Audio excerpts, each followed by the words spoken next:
விஜய் சேதுபதிக்கு ஜோடியா பாலிவுட் ஆக்ட்ரஸ் ராதிகா ஆப்டே வந்து நடிக்கிறாங்க அப்படின்னு ஒரு இன்ஃபர்மேஷன் வந்து லீக் ஆச்சு. இது உண்மையா இல்லையா அப்படின்னு கேட்டதுக்கு ராதிகா என்ன சொல்லியிருக்காங்க அப்படின்றது இந்த வீடியோவில் நம்ம தெரிஞ்சுக்கலாம். ஃபர்ஸ்ட் டைமா பூரி ஜெகநாத் டைரக்ஷனில் வந்து விஜய் சேதுபதி வந்து நடிக்கிறாரு. ஸோ இது ரிலேட்டடாக ஒஃபிஷியலாக வந்து அனௌன்ஸ் பண்ணியிருந்தாங்க. விஜய் சேதுபதி கூட ராதிகா தான் வந்து நடிக்க போறாங்க அப்படின்னு சைன் பண்ணியிருக்காங்க அப்படின்னு வந்து சொல்லியிருந்தாங்க. ராதிகா ஆப்டேவும் செம்ம சூப்பராக வந்து ஆக்ட் பண்ணுவாங்க. அதே மாதிரி கொடுத்த கேரக்டராகவே சேஞ்ச் ஆகிற மாதிரி விஜய் சேதுபதியும் சூப்பராக வந்து நடிப்பாரு. ஸோ அவங்களோட ஜோடி பார்த்தீங்கன்னா செம்ம சூப்பராக வந்து இருக்கும்.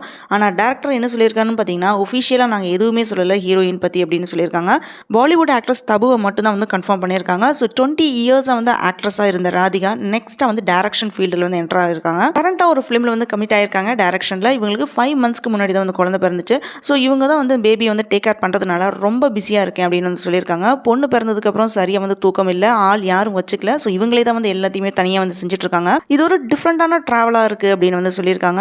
ஆக்ட்ரஸ்லேருந்து இவங்க டேரக்ஷன் ஃபீல்டுக்குள்ளே போயிருக்காங்க. ஸோ இவங்களுக்கு நம்மளுடைய வாழ்த்துக்களை நம்ம சொல்லிடுவோம். இந்த வீடியோ உங்களுக்கு பிடிச்சதுனால் லைக் பண்ணுங்க, ஷேர் பண்ணுங்க, சப்ஸ்கிரைப் பண்ணி சப்போர்ட் பண்ணுங்க. See you all in the next video.